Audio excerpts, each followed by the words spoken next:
Célibataire à la Saint-Valentin, oh, quoi faire? Bonjour, mon nom est Slavika Bogdanov. J'ai créé attractitude.com, un site qui vous aide à améliorer tous les aspects de votre vie. Alors je sais que parmi tous ceux qui me regardent, il y aura des célibataires à la Saint-Valentin. Je ne veux pas que vous ayez des idées suicidaires, que vous soyez déprimés, que vous disiez « Oh, catastrophe !» J'aimerais que vous vous rappeliez à la place que la Saint-Valentin, c'est un festival de l'amour, c'est un moment où est-ce qu'on célèbre l'amour et vous n'avez pas besoin nécessairement de célébrer l'amour avec un conjoint, une partenaire, etc. Vous avez besoin de célébrer l'amour en général.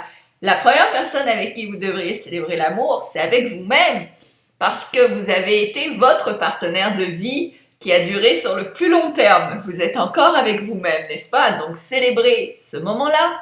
Également, vous pouvez célébrer avec votre famille, avec vos proches, avec une copine ou un copain. Vous n'avez pas nécessairement besoin de sortir avec un être aimé. Ensuite, la Saint-Valentin, bien, c'est une journée comme une autre. C'est un peu comme la fête des mères. C'est pas parce que c'est la fête des mères que vous aimez votre mère plus que les autres jours. C'est que c'est la fête des mères. Eh bien, la Saint-Valentin, c'est pareil. C'est juste une journée comme les autres.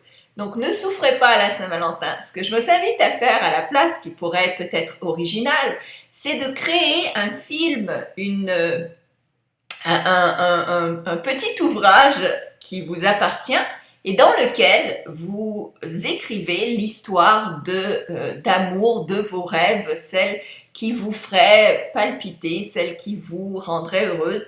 Et quel type de personne voudriez-vous qui soit votre partenaire, que ce soit homme ou femme, dans cet ouvrage, dans cette histoire fabuleuse.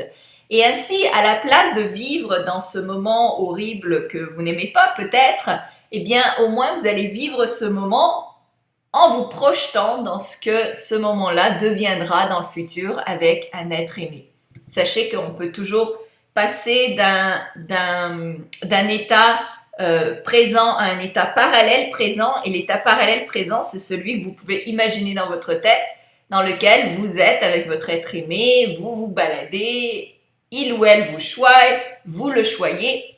Vous pouvez également écrire la liste de toutes les caractéristiques que vous aimeriez avoir dans votre prince charmant ou votre princesse charmante. Et à ce moment-là, quand vous écrivez la liste de toutes ces qualités, voyez les qualités que vous pouvez déjà développer en vous. Prenez-en une que vous n'avez pas et décidez de la développer au cours de la prochaine semaine. Ou prenez-en 5 pour le mois. Et ainsi, devenez la personne que vous aimeriez attirer. Et ainsi, vous aurez beaucoup plus de chances de l'attirer dans votre vie. Alors, j'espère que ça vous remonte le moral. J'espère que ça vous prépare pour la Saint-Valentin. Donc, ne désespérez pas. Ce que vous cherchez vous cherche. Encore faut-il que vous soyez prêt. Donc, préparez-vous mentalement, préparez-vous avec le cœur, préparez-vous à cette vulnérabilité que vous osez peut-être pas donner et qui vous empêche de rencontrer l'être aimé. Si vous avez besoin d'aide, eh bien, nous sommes là. Nous avons une équipe de professionnels, des coachs qui sont là pour vous aider dans tous les aspects de votre vie. Nous faisons aussi un cours de groupe sur l'amour pour aider des gens comme vous, justement, à vous sentir mieux et à rencontrer l'âme sœur. Donc, je vous invite dans ce cours. Vous pouvez cliquer soit en haut, soit en dessous de cette vidéo pour vous y rendre.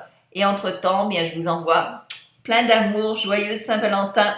Et pour ceux qui s'aiment, eh bien, aimez-vous et profitez de ces instants qui passent. Parce que les instants passent. Et à la place de regarder avec regret dans le passé, profitez du moment présent avec les gens qui vous sont chers.